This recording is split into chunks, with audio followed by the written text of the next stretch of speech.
Pemerintah pernah mengupayakan untuk memulangkan seorang TKW. Pemerintah pernah mengupayakan untuk memulangkan seorang tersandra. Tapi hal ini tokoh bangsa, tokoh yang berpengaruh, tokoh yang mampu mendatangkan 13 juta orang tidak bisa, maaf saya mesti katakan tidak bisa pulang dengan cacian juga. Dikatakan apa? Sini kalau nggak pulang gua ongkosin. Ya ampun, kok ada lagi yang berkata itu nggak pulang karena overstay, tercekal. Loh. Kan demi Allah saya bersumpah di depan masyarakat Indonesia, beliau 3 kali udah masuk ke dalam border imigrasi, tapi dicegah oleh imigrasi dan balik kembali tidak boleh lewat imigrasi. Jadi upaya beliau mau pulang itu kental dan udah 3 kali. Akhirnya apa? Akhirnya overstay. Bukan dia dicekal, overstay terbalik. Beliau itu kenapa nggak bisa pulang? Karena dicekal sehingga overstay. Bukan dia overstay sehingga dicekal. Kalau kata duta besar kita itu, duta besar siapa ya? Duta besar Anda mungkin, saya nggak pernah mengikuti duta besar. Jadi teman-teman sekalian, PA212 itu berada di mana? Ya, kami berada di mana ulama berada. Kami itu menawarkan agenda perbaikan bangsa. Kami beramar ma'ruf nahi munkar. Dan kami selalu oposisi. Saya sudah katakan di meja ini, Pak Prabowo yang jadi, kami oposisi. Pak Jokowi yang jadi, kami oposisi. Karena ketika kami ikut di dalam pemerintahan, maka berhenti sebagai ulama. Kami ajukan fakta integritas. Nomor 1 apa pemirsa? Nomor 1 apa? Kembali ke Pancasila yang murni dan Undang-Undang 45. Lah kok dimusuhin? Nomor 2 apa? Kita bersama-sama mencegah korupsi di negara ini. Nomor 3 apa? Penguatan ekonomi yang jangan sampai 90% doang yang berkuasa. Apakah itu merupakan cacat? Apakah itu hina? Kok terjadi? Ada dokumen dokumen tertulis begitu. Saya penasaran dengan itu, Bang. Ya memang ini ya memang masih harus kita simpan Ya. ya supaya tidak makin keruh ini. Tidak dimudah sedikit aja di sini. Ya lebih kurang itu pembicaraan antara salah satu lembaga yang bekerja memang untuk itu dengan Habib Rizik sebetulnya. Ya. Kan sudah disebut Habib Rizik kan dokumen intelijen. Ya sebetulnya itu isinya itu ya. Artinya mencoba untuk saling tidak mengganggu lah, lebih kurang begitulah substansinya itu. Nah tentu saja pihak intelijen Saudi kan kaget begitu melihat dokumen itu kan. Kemudian ya kalau begitu dia bilang Anda tenang saja di rumah, kami akan klarifikasi ulang. Nah, dalam proses klarifikasi ulang itulah Habib Rizik tidak mendapatkan izin keluar dari Saudi itu. Ya, kita memakluminya karena sebagai otoritas politik itu saja harus melakukan investigasi dong ya. Nah, jadi itulah yang terjadi selama ini. Nah, sayangnya dalam proses-proses itu ada operasi-operasi intelijen juga oleh pihak kita sebetulnya terhadap Habib Rizik. Contohnya begitu Habib Rizik itu makan malam pada satu kejadiannya, ada saudara Fadli itu saksinya sama Fahri Hamzah makan malam keluar bersama keluarga, di tengah jalan ada polisi biasa, polisi Saudi, kemudian menanyakan mana paspor. Tentu saja kan nggak apa-apa karena dia sudah lama tinggal di situ kan. Jadi seperti orang biasa, jadi paspor tinggal di rumah. Kemudian berurusan dengan polisi, sempat 1 kali 2 jam. Kemudian kita dengar yang bendera kemudian. Nah jadi selama proses menunggu clearance dari otoritas Saudi itulah ada 2 kali peristiwa operasi terhadap Indonesia. Dan otoritas Saudi memang sebetulnya sejak lama itu sudah menyatakan lebih kurang ini sebetulnya terakhir yang ada basic klarifikasi itu adalah 2020 sebetulnya bulan Desember 2019 sudah terjadi klarifikasi clearance artinya ya, sudah terjadi clearance dari otoritas Saudi akhir 2019, kemudian awal 2020 sebelum masuk COVID ke Februari itu otoritas Saudi sudah menyatakan ya Syekh, Anda clear, kami sudah tahu bahwa ini informasi palsu, bahkan mereka menyebutnya dengan dalam bahasa Arab itu sampah dalam arti Indonesianya. Ini informasi yang kami terima ini informasi sampah. Kami sedang proses untuk cabut status Anda yang tidak boleh keluar.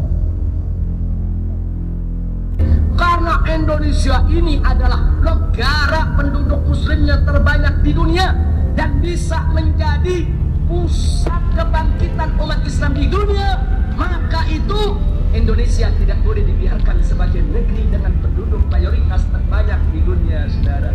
Karena itu upaya pemurtadan, upaya kristenisasi, upaya untuk mengurangi saudara jumlah muslim di Indonesia terus dilakukan oleh musuh-musuh Islam. Ini kita dapat data yang lengkap, akurat, bahwa Eropa dan Amerika sudah sepakat akan melakukan gerakan-gerakan sistematis agar Indonesia terpecah menjadi beberapa negara, saudara. Kenapa? Supaya Indonesia tidak menjadi pusat kebangkitan umat Islam di dunia.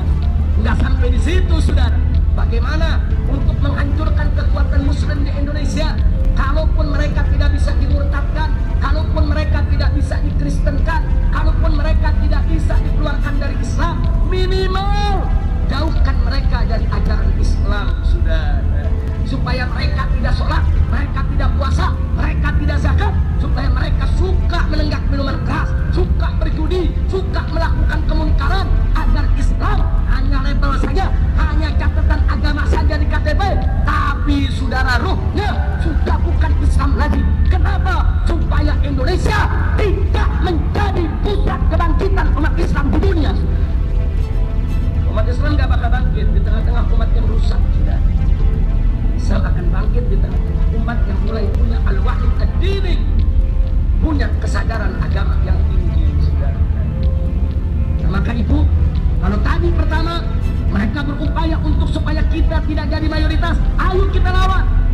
Mana lawannya, saudara? Umat Islam harus berupaya punya keturunan yang banyak dan berkualitas. Yang kedua, kalau mereka berupaya untuk menjauhkan umat Islam dari agamanya, ayo kita lawan. Bagaimana cara melawannya, saudara? Semarakan dakwah, buka majelis taklim, datangi para tuan-tuan guru, kirim anak-anak kita untuk memperdalam ilmu agama, dan mari kita ajak masyarakat untuk menegakkan amar ma'ruf nahi munkar, supaya kesadaran beragama di tengah masyarakat itu naik, keberkahan turun. Insya Allah Indonesia akan menjadi pusat kebangkitan umat Islam di dunia, saudara.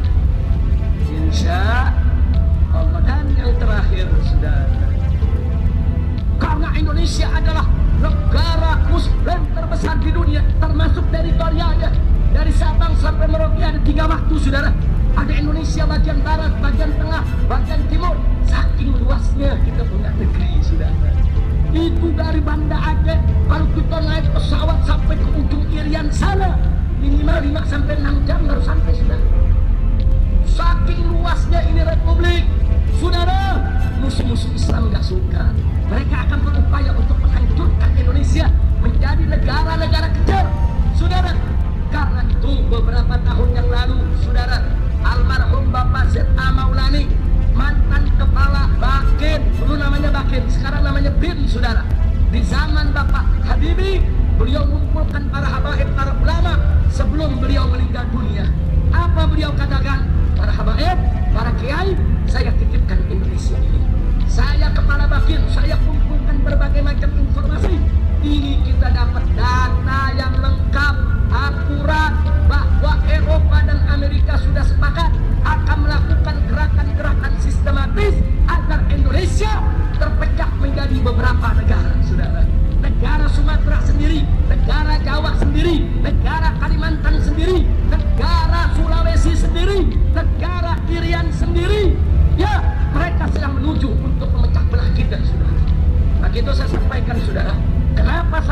ini, baik Amerika maupun Eropa, tidak berhasil memecah belah Indonesia menjadi negara-negara kecil? Jawabnya saudara, karena bangsa Indonesia mayoritas beragama Islam. Mereka diikat dengan akidah Islam, mereka diikat dengan tauhid, mereka diikat dengan iman yang sama, yang mereka punya prinsip apapun sukunya, apapun budayanya, dari Sabang sampai Merauke, selama kita beriman kepada Allah, kita adalah bersaudara. Akidah macam itulah yang sudah mengikat kita sehingga Indonesia sampai hari ini tidak bisa dipecah. Sudah, ya Allah, takbir. Kenapa saudara, orang Aceh, orang Batak, orang Lampung, orang Padang, saudara, orang Palembang, orang Jawa, Sunda, saudara, kenapa kita semua mau bersatu? Kita beda-beda suku, kita beda-beda bahasa, kita beda-beda tradisi. Kenapa kita mau bersatu di bawah NKRI? Sebab kita seiman, kita seagama, kita seakidah. Akidah kita yang sudah mempersatukan kita, saudara. Makanya kalau ditanya, kenapa NKRI ini bersatu? Apa gerangan yang mempersatukan NKRI? Jawabnya, yang mempersatukan NKRI adalah Islam, saudara. Kalau Islam sudah hancur di Republik ini, saudara, maka tidak ada lagi yang mengikat kita. Besok Islam Indonesia akan pecah menjadi negara-negara kecil. Apa sih yang dibanggakan Indonesia, saudara? Anda tahu Uni Soviet itu negara besar, alat tentaranya besar, punya kapal selam, punya senjata nuklir. Eropa tidak suka, Amerika tidak suka, saudara. Dipecah-pecah, dihancurkan dengan strategi politik sampai menjadi negara-negara kecil, saudara. Ada Rusia, ada Ukraina, ada Kazakhstan, saudara, ada Turkistan dan lain sebagainya, dipecah. Begitu juga Yugoslavia, saudara, negara Eropa Timur terkuat, saudara. Eropa tidak suka, Amerika tidak suka, saudara, dihancurkan sehingga menjadi negara-negara Balkan yang kecil, saudara. Negara Albania, negara Serbia, negara yaitu Bosnia Herzegovina, saudara, dihancurkan. Yang ingin saya sampaikan adalah Uni Soviet dan Yugoslavia kalau bicara senjata lebih kuat dari Indonesia, bicara tentara lebih kuat dari Indonesia, bicara ekonomi lebih kuat dari Indonesia, bicara dari jumlah tentara lebih kuat dari Indonesia. Kalau mereka bisa dihancurkan oleh Amerika dan Eropa, apalagi Indonesia, saudara, kalau hanya mengandalkan senjata dan ekonomi, saudara. Tapi kenapa kita masih belum pecah sampai sekarang? Kekuatan kita bukan di senjata, bukan di ekonomi. Kekuatan kita adalah di Islam, di iman, di akidah. Maka itu wajib kita jaga akidah kita kalau kita ingin mempertahankan NKRI. Insya kalau ngandelin senjata, maaf, ini kita punya pesawat terbang belinya dari Amerika, betul, betul. Onderdilnya dari Amerika, betul.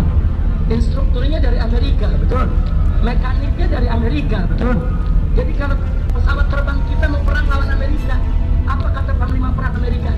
Jangan ditembak, ntar juga jatuh sendiri. Loh, kok bisa begitu? Karena mereka tahu, saudara, kita punya pesawat, umurnya berapa dia tahu, saudara. Oh, ini umurnya udah kendor, oh ini udah karatan, oh ini belum dibetulin, udah 6 tahun, dia mentar juga musruk sendiri. Faktanya begitu, tiap latihan paling musruk di pesawat, saudara. Saya bukan menghina kekuatan militer kita, tapi bukan itu kekuatan kita yang sebenarnya, saudara. Bukan diketawakan kita mau pakai pesawat tempur melawan Amerika, saudara, dan Eropa. Ditertawakan kita mau pakai amunisi orang buatan mereka. Tapi kekuatan kita adalah iman dan Islam, tauhid dan akidah. Itu yang membuat kita 350 tahun dijajah oleh Belanda, kita tetap bertahan. Dan Belanda 350 tahun menjajah kita, tidak berhasil untuk mengkristenkan Indonesia. Tidak, saudara. 350 tahun tidak berhasil, saudara. Enggak. Belanda angkat kaki dari Indonesia di tahun 1945, walaupun 48 coba kembali, saudara. Saat itu 90% bangsa Indonesia tetap memeluk agama Islam, saudara. Saya minta bertanggung-jawaban. Naik, kalau mau bubarkan FPI silakan. Tapi kami minta bubarkan semua pelacuran di Indonesia. Kira-kira jelas tidak? Jadi adil, saudara. Kalau adil enggak apa-apa, enggak apa-apa. Saya enggak pusing kok. FPI mau dibubarin, saya enggak pusing. Islam yang disingkat FPI dibubarkan. Nggak apa-apa, besok pagi saya bentuk lagi Front Persatuan Islam. Singkatannya sama FPI. Dibubarin lagi, saya bikin lagi Front Persaudaraan Islam. Singkatannya sama FPI, yang mimpin dia juga. Dibubarin lagi nggak apa-apa, saya ganti lagi jadi Front Penjaga Islam. Singkatannya sama, yang mimpin sama, kerjaannya sama. Enggak, saya nggak pusing, karena FPI hanya organisasi, alat juang, bukan tujuan. Tujuan kita adalah ridho Allah Subhanahu wa Ta'ala. Ada FPI, nggak ada FPI, amar ma'ruf nahi munkar wajib untuk kita perjuangkan. Sudah lebih dari 40%, yaitu pelacur-pelacur yang ada di Doli itu sudah disosialisasikan, sudah dikeluarkan dari Doli, sudah dikembalikan ke kampungnya masing-masing dengan diberikan pendidikan, keterampilan, dan diberikan modal supaya mereka tidak melacur lagi. Nah, sisa 60%. Nah, mudah-mudahan ke depan Doli betul-betul tutup dari Jawa Timur.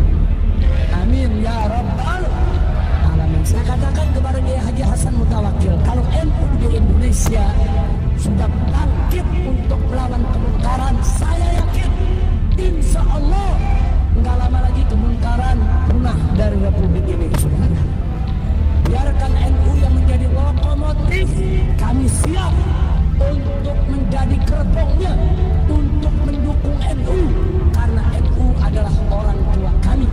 NU adalah rumah besar Ahlus Sunnah wal Jamaah. Maka itu saya mau tanya semua yang ada di sini, siap berjuang? Siap dukung NU Jawa Timur? Siap untuk menutup Doli?